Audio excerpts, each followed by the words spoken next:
bet you didn't know that one of the biggest comedians and actors that played in some of your favorite shows was murdered. Phil Hartman was known for creating Pee-wee Playhouse. He was part of Saturday Night Live and voiced a few characters in The Simpsons. And Vice TV has put together season 2 of Dark Side of Comedy, which tells the story of one of the most loved comedians and actors in Hollywood. Phil had a rough childhood growing up, but that did not stop him from making people laugh and reaching so much success in his life. He was deeply loved by so many, especially the people who worked on set with him. But unfortunately, Phil's life began crumbling after his third marriage, and everyone close to him began noticing. Vice TV put together an amazing glimpse of Phil's life from the beginning to when he was murdered by his wife. You can watch a new episode of Dark Side of Comedy on Tuesday at 10 p.m. Eastern on Vice TV.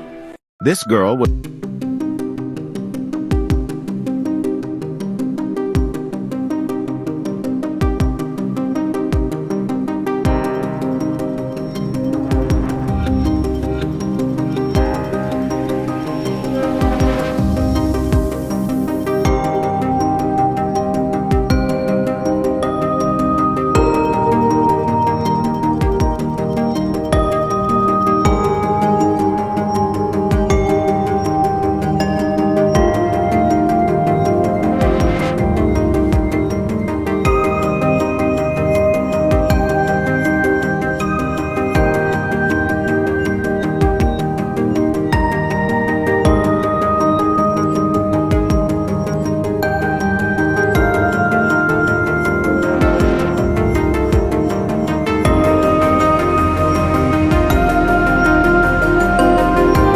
I was killed by a gunshot to the head because of my reputation as the best rapper of my generation.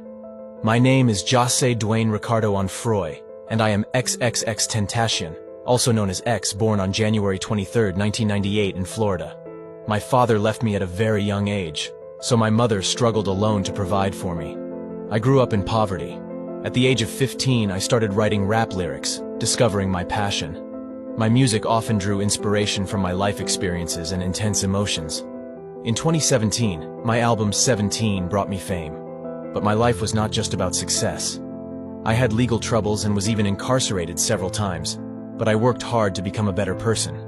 Unfortunately, on June 18, 2018, at the age of 20, 2 masked men approached my car as I was leaving a motorcycle store, and one of them opened fire, leaving behind an unmatched style of music. My premature death in 2018 ended the possibility of seeing how my journey could have further evolved, and I leave behind my son who will never get to know his father. If you've ever seen this man, you may be cursed.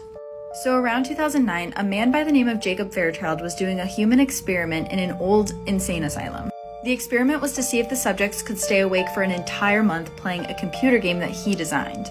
But the people that were doing this experiment were not heard from afterwards. Jacob was apparently losing his mind while conducting this experiment. He started wearing a mask covered in eyes, calling himself the Timekeeper. This is an image that a former staff member had drawn of him. Eventually, legend has it, he went so crazy he locked everyone inside the facility and burned it down, killing everyone, including himself. But as the place was burning down, he threw himself over a computer server that had the game on it, and it was the only thing not damaged by the fire. Recently, it's been reported that the game Jacob created has been randomly resurfacing on people's computers. To this day, 2 of the teens that reported playing the game have died, 3 have gone missing, and 1 reported seeing this person upon starting the game. And no one who has ever played the game has won. This is why you should never eat Pop Rocks again. There was a kid named Jimmy who loved the candy Pop Rocks as so much of us do. He ate them every single day and he was obsessed with every single flavor. One day, Jimmy ate a bunch of packs of Pop Rocks and mixed it with a bunch of soda.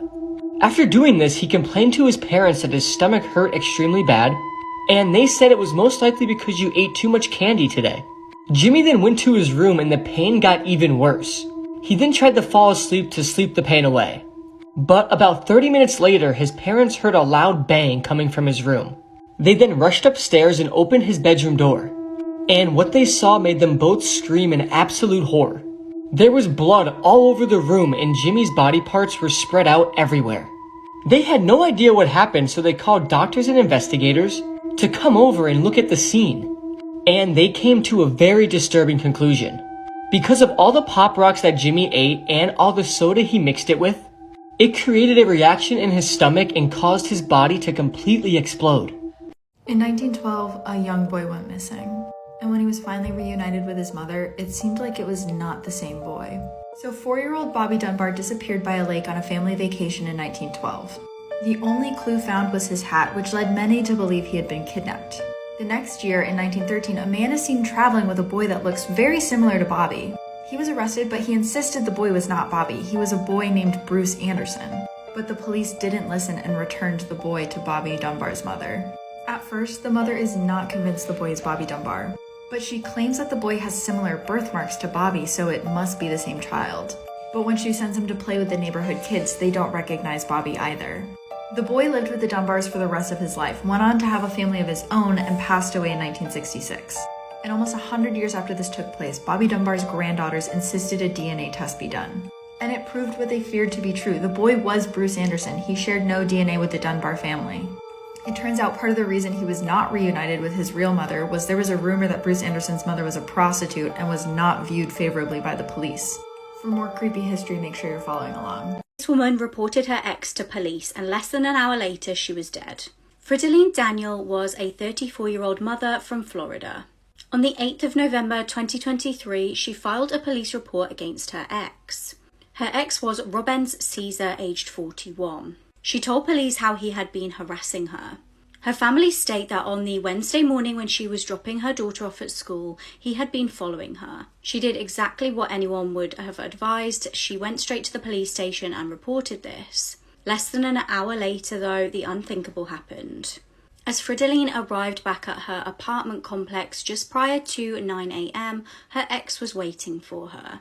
Fridoline was actually with her aunt at this point, and her aunt heard her say, "Oh, did you bring a gun to kill me?" Neighbours heard loud gunshots, and when police arrived, they found the woman deceased. Her ex's black Honda was seen leaving the area by witnesses. He then allegedly confessed to police. He reportedly said that the pair had split up and she was refusing to get back with him. He allegedly told police that her reporting him to the police was the final straw. He is now obviously facing a first-degree murder charge. This is how it ends for us. The last words that Heather Wood heard on the phone with her estranged husband Christopher before he shot their daughter Ava before turning the gun on himself. Heather and Christopher were separated at the time and not living together. They'd previously had 2 incidents that involved the police, one for stalking and one for aggravated harassment. The couple's 14-year-old daughter Ava was an avid soccer player. She absolutely loved her friends and was described by teachers as an all-round athlete. She was an honest student and the teachers loved having her in class. On January 19, 2023, Ava was staying at her dad's, but Heather had received a worrying phone call. Christopher had previously shown signs of depression, and he said on the phone, "This is how it ends for us." She never for 1 second imagined that Christopher would hurt Ava, but when Ava didn't show up for school the next day, Heather phoned 911 and asked them to do a welfare check. Ava and Christopher were both found in separate rooms in the house, with gunshot wounds to their heads. Christopher's was self-inflicted. Ava's family and friends and everybody in the community has obviously been left absolutely shocked and heartbroken. Ava's death was senseless and completely unnecessary. I went ghost hunting on the Titanic and it was terrifying. Well, technically I didn't actually go down to the wreck of the Titanic, but I did go to the Titanic Museum in Pigeon Forge, Tennessee. Inside of the museum, they have hundreds of objects recovered from the wreck of the Titanic, and they've recreated parts of the ship. So while I was inside of the museum, I asked one of the workers if she's ever experienced anything paranormal. And she told me that people see all sorts of entities within the museum. They see the spirits of a little boy, they see an evil-looking man in one of the areas, and they even see a headless woman. Now, the assumption is that these spirits come from the objects that were recovered from the wreck of the Titanic. Here are a couple highlights of the evidence that I captured. At one point, I got the words "can't breathe" on one of my devices, which obviously led me to believe that it might have been somebody who drowned during the wreck. In another room, I also got the name Raymond. And when I Googled Raymond the Titanic, there were actually 2 passengers named Raymond that were on board. Sadly, one of the Raymonds made it out alive, and the other died with the ship.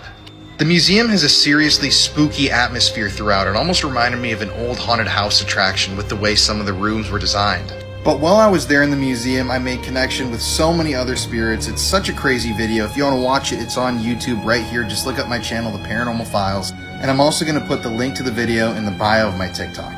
This is the youngest ever death row inmate, Krista Pike.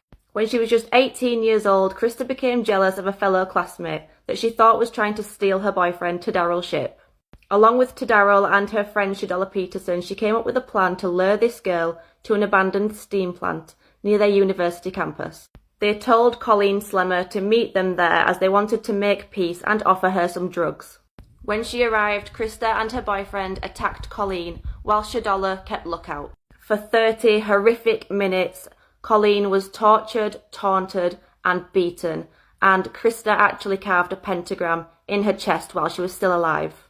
Finally, Krista picked up a piece of asphalt from the ground and smashed it down over Colleen's head, killing her. She then kept a piece of Colleen's skull and was apparently showing it off at school the next day. Within 36 hours, Krista, Tadaryl, and Shadola were all arrested. Their university logbook showed that they left with Colleen, but returned without her, and the piece of skull that Krista kept was found in her jacket pocket.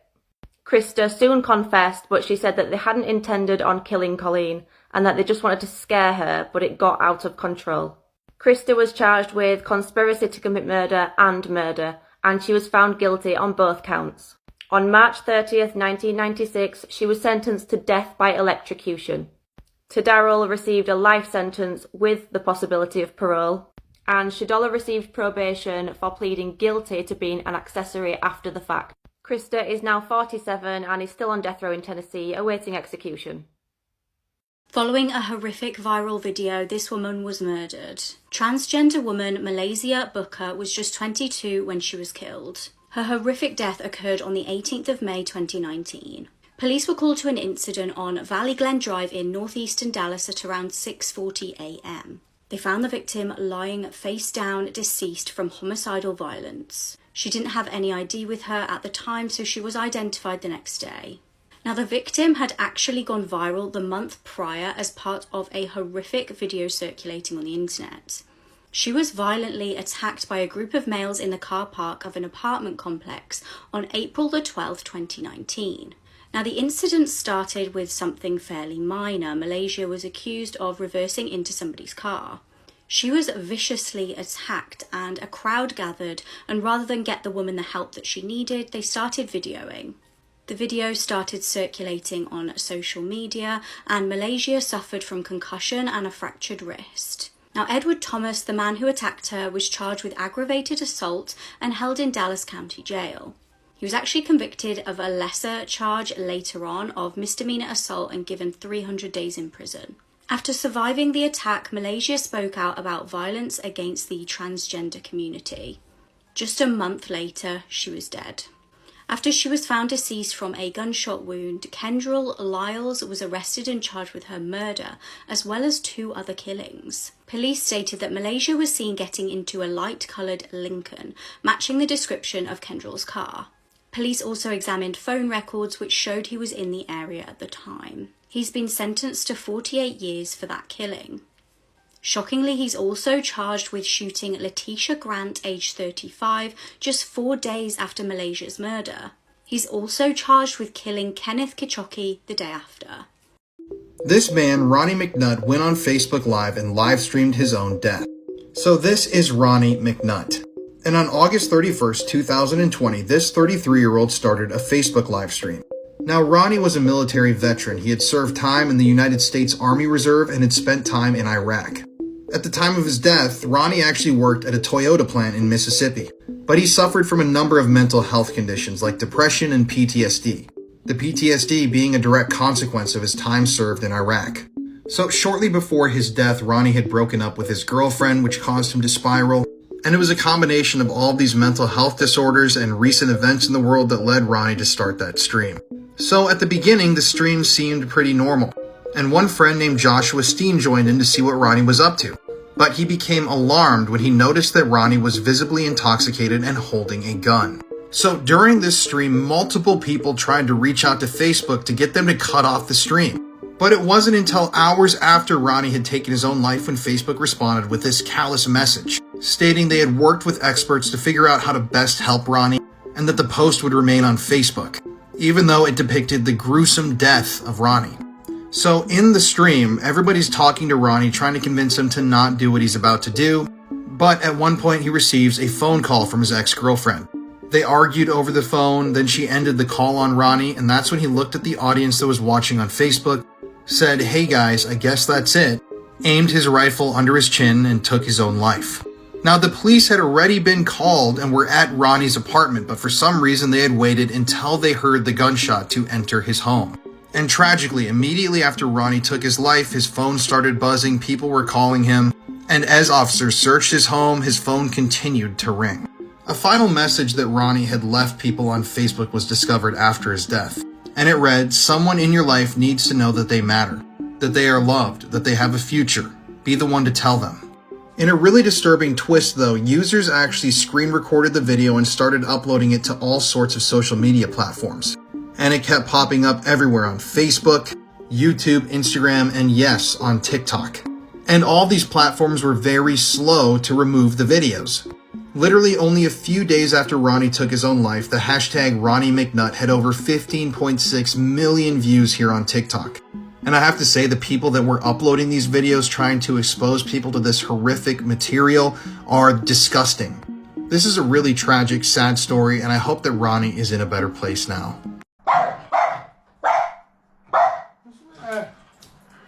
What? Nothing there, mate. Nothing there.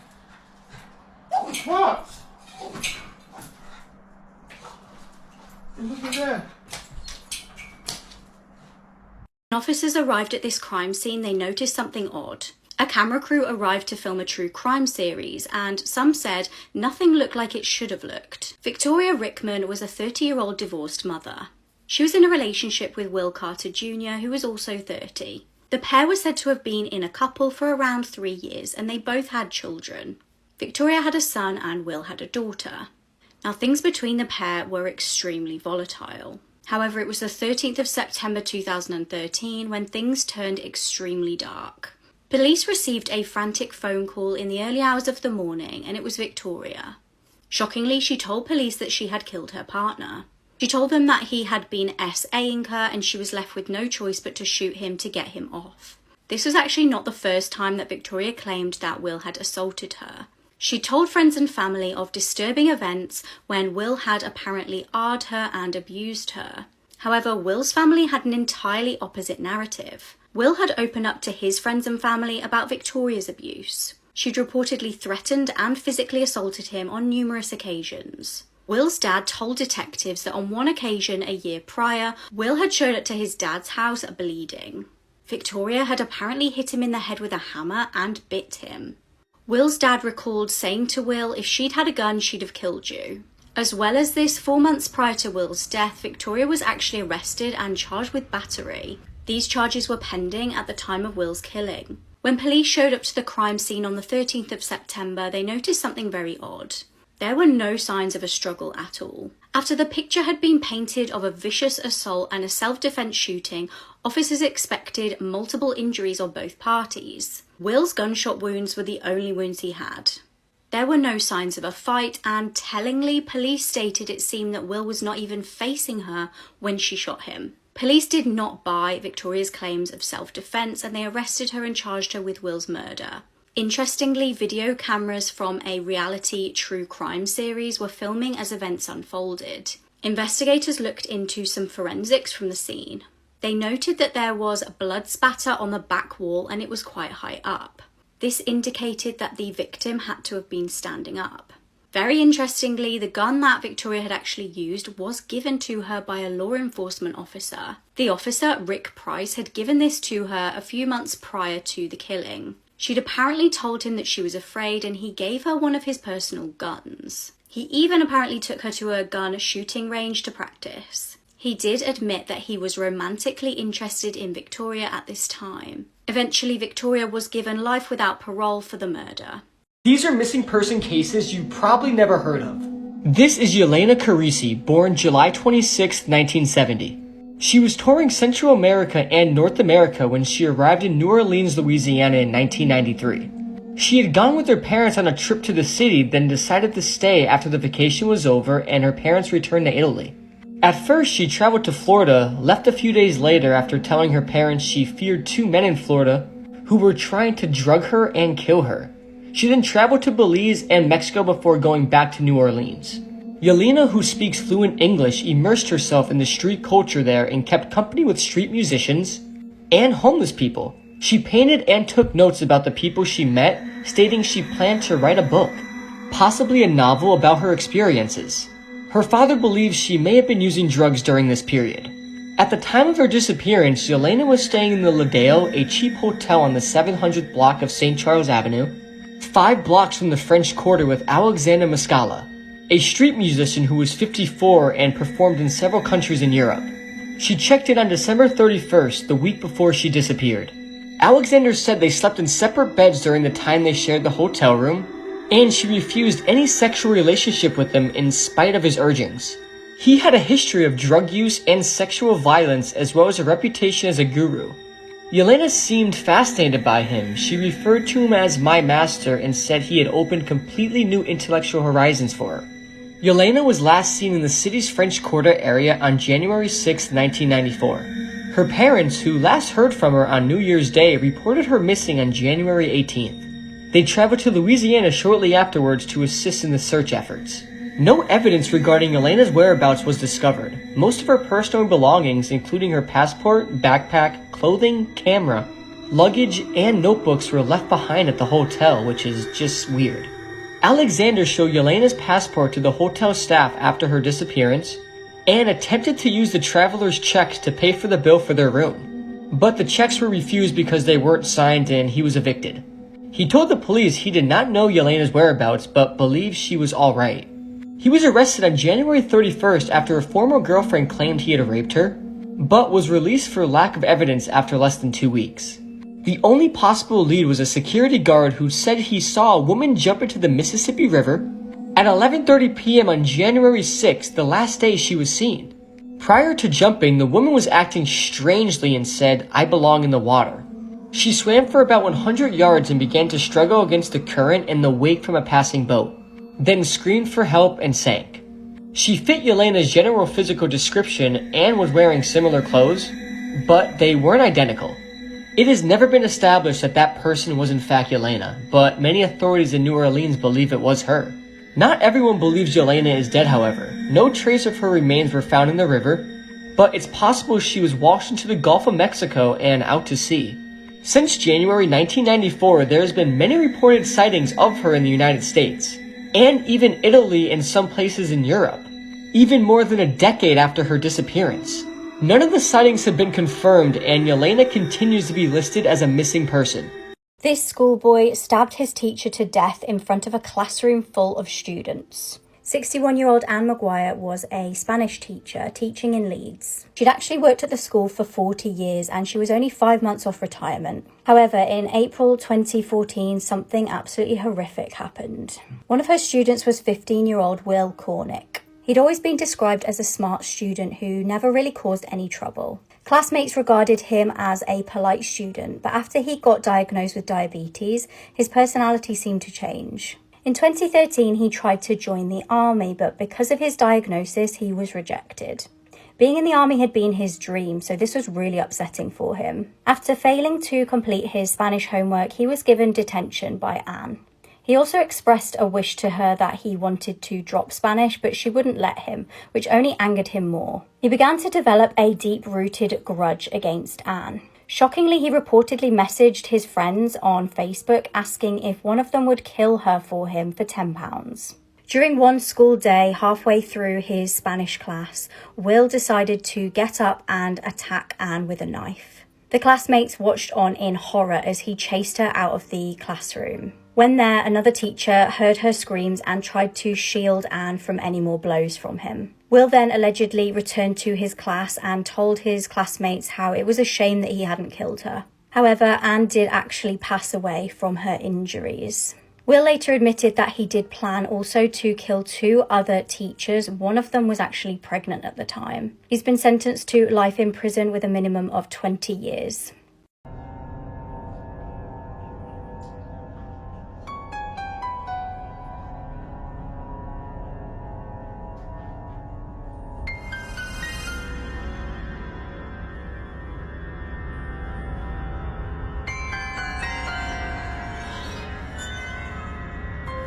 This is the disturbing case of the child who killed a child. In July 2018, 6-year-old Alicia McPhail was abducted from her bed. She'd been staying with her grandparents in the Isle of Bute. She'd gone to sleep watching Peppa Pig, and no one had any idea of the horrors that would unfold that evening. Meanwhile, 16-year-old Aaron Campbell was drinking with friends at his house. Aaron apparently became upset in the night because he had been arguing with his mum. He had had a challenging upbringing involving physical and emotional abuse. Aaron decided that evening he wanted to get some substances to smoke from a couple that he knew. The couple in question were Alicia's dad, Robert, and his girlfriend. They'd been known to sell substances to Aaron previously, but he could not get hold of them. Intending to go and steal them off them, Aaron armed himself with a knife. He headed to Robert's house where he lived with his parents and girlfriend. This was obviously where Alicia was staying that evening. When he arrived at the house, he noticed the 6-year-old sleeping in her bed and took the opportunity to snatch the poor defenseless young child. Disgustingly, he carried her to a secluded location, SA'd her, and then killed her. He then disposed of his clothes in the sea. At 6 a.m. the next day, Alicia's grandparents woke up to discover that the little girl was missing. They straight away alerted police and locals. When the family asked Aaron to keep an eye out for the little girl, he texted them back saying, "Oh damn, I'm sure she's not went too far." A local man soon discovered Alicia's lifeless body around 15 minutes away from her house. Along with a lot of the local community, Aaron's mum actually checked her CCTV of her house. She was hoping that this would help with the investigation, and it definitely did. She saw her son leaving and returning from the house that night, and she handed the evidence over to police. Aaron was arrested, and it was discovered that the clothes that he'd abandoned on the beach did actually match with his DNA.